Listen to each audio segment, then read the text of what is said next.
क्या आप जानते हैं कि बाइबल में हर एक नाम का मतलब होता है। नाम जिंदगी का सबसे उत्तम भाग है। बाइबल इस प्रकार बताती है कि जब जब पुराने नियम में पुराने समय में कोई भी मतलब व्यक्ति का अच्छा नाम नहीं होता तो बाइबल कहती है उसको बदल दिया जाता था। जैसे बाइबल कहती है कि याकूब का नाम बदला, उसका नाम इजराइल रख दिया गया। जिस तरह शमयौन का नाम बदला, उसका नाम पीटर रख दिया गया। बाइबल पूरे नामों से भरी पड़ी है, पर आज जो नाम है वो सबसे उत्तम नाम है। चलो चलते हैं बाइबल में। उत्पत्ति 17 उसका 5 आई। इसलिए अब से तेरा नाम अब्राहम ना रहेगा, परंतु अब से तेरा नाम इब्राहिम होगा, क्योंकि मैंने तुम्हें जातियों का समूह का मूल पिता ठहरा दिया है। अब्राहम का मतलब होता है कि उच्चा पिता। हिब्रू भाषा में इसको बताया जाता है इब्राम, पर बाइबल कहती है कि खुदा ने इब्राहिम का नाम बदल के इब्राहिम रख दिया। क्या आप जानते हैं कि इब्राहिम के जो नाम के हिब्रू शब्द है वो कौन कौन से है? अलिफ, बैट, बैट, मीम। जब इसको मिलाया जाता है इसका मीनिंग निकलता अब्राहम। इसका नाम का मीनिंग निकलता है कि उच्चा पिता है। ये बाइबल बताती है कि ये इसका असली नाम था। तो बाइबल कहती है जो खुदा ने इसका नाम रखा उसका नाम निकलता है। चलो हम उसके भी हिब्रू शब्द देखते हैं। अलिफ, बैट, बैट, हे,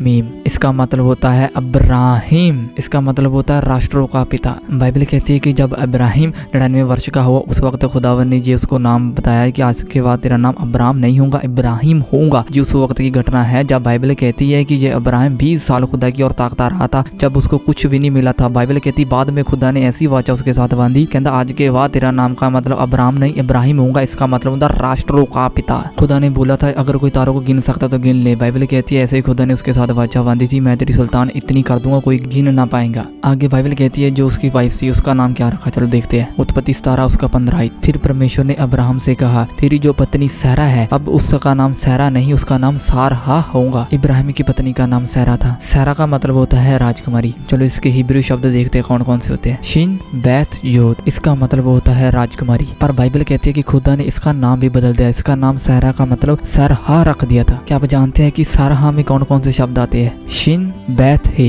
इसका मतलब होता है राष्ट्रों की माता। क्या आप जानते हैं कि खुदा ने कौन सी चीज इसमें ऐड की? क्या आप जानते हैं कि खुदा का असली नेम कौन सा है? हिंदी में बोलते हैं यहोवा, पंजाबी में भी यहोवा बोलते हैं, इंग्लिश में लॉर्ड बोलते हैं, पर हिब्रियों में जो दुनिया की सबसे पहली जो भाषा थी उसको इब्रानी बोला गया है। बाइबल कहती है खुदा का उसका जो नेम का मीनिंग निकलता है उसको बोलते हैं युद्ध, हेब, वाव, हे। खुदा ने अब किया क्या पता आपको? ये देखो जो खुदा का नाम है ना, युद्ध, हे, वाव, हे। ये जो हे शब्द है ये ही इब्राहिम में पा दिया, ये ही सैरहा में पा दिया। अब क्या हुआ? बाइबल कहती है जो सारा थी अब उसके अंदर नया आत्मा चला गया, क्योंकि हे का जो मतलब निकलता है किसी चीज के अंदर सांस को डाल देना। उत्पत्ति 2 उसका 3 आई। तब यहोवा परमेश्वर ने आदम को भूमि की मिट्टी से रचा और उसके नथनों में जीवन का सांस फूंक दिया और आदम जीवता प्राणी बन गया। यहाँ पर जो सांस का शब्द है ना इसको बोलते हैं नेशमेट। ये इब्रानी भाषा का शब्द है। इसके भी जो वर्ड निकलते हैं गिमल, शिन, मीम, हे। इसका मीनिंग होता है निस्मत। ये देखो जो सांस का फूकना है, ये सबसे लास्ट वाला जो शब्द है ना इसका निस्मत है। ये ही सेम टू सेम खुदावन ने बाइबल कहती है वो उसके अब्राहिम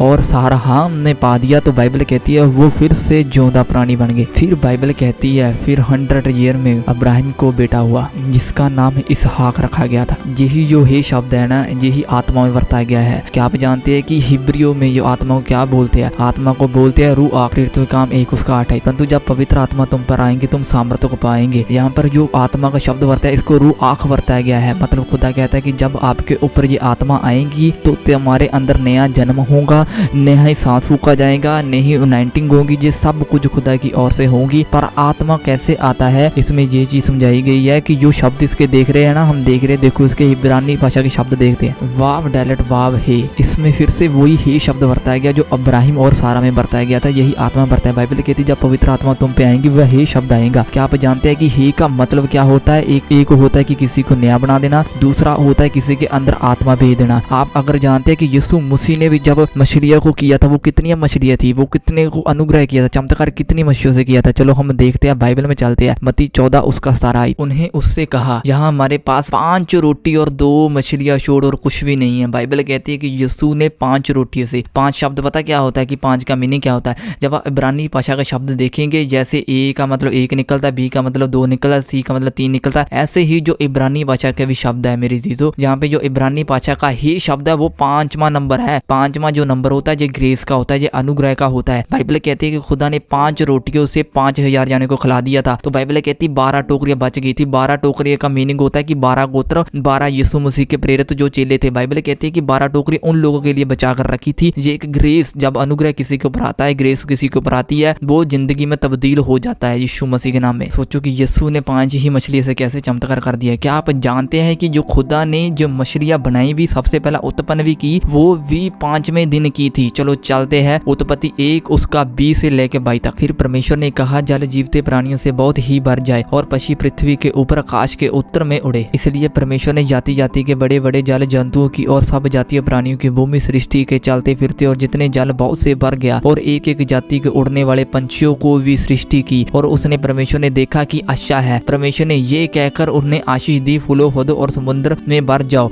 और पंछी पृथ्वी पर उड़े। तथा सांझ हुई, फिर भोर हुआ। इसी प्रकार 5वां दिन हो गया। क्या आप जानते हैं कि भजन संहिता के भी 5 ही भाग है। सबसे पहला है 1 से 41, दूसरा है 42 से 72, तीसरा है 73 से 79, चौथा है 90 से 106, 5वां है 107 से 150। और तो और मजे की बात मेरी थी तो ये है खुदा ने आपकी 5 ही फिंगर सोचो क्यों बनाई है, 5 ही पैरों की फिंगर क्यों बनाई है। खुदा चाहते हैं कि आपके हाथों और पैरों में अनुग्रह है। आप अनुग्रह की दृष्टि में देखो और मैं आपको फलवंत करता जाऊंगा यीशु मसीह के नाम में। अनुग्रह को इंग्लिश में बोलते हैं ग्रेस। ग्रेस का मीनिंग होता है God's right at Christ expense. इसको बोलते हैं मसीह की कीमत और परमेश्वर की दौलत। बाइबल कहती है कि खुदा ने आपसे इतना प्रेम किया, अपना इकलौता पुत्र दे दिया, इतनी बड़ी कीमत दे दी। देखो चेक करो, इसको बोलते हैं ग्रेस। क्या आप जानते हैं ग्रेस के भी 5 ही अंक निकलते हैं, 1 2 3 4 5, GRACE ग्रेस। इसको बोलते हैं ग्रेस। खुदा चाहते हैं कि आप मेरे इकलौते पुत्र यीशु की ओर देखो, क्योंकि यीशु का भी जो नाम आता है 5 अक्षरों में आता है, ग्रेस उसकी ओर से निकल कर आ रही है यीशु मसीह के नाम में।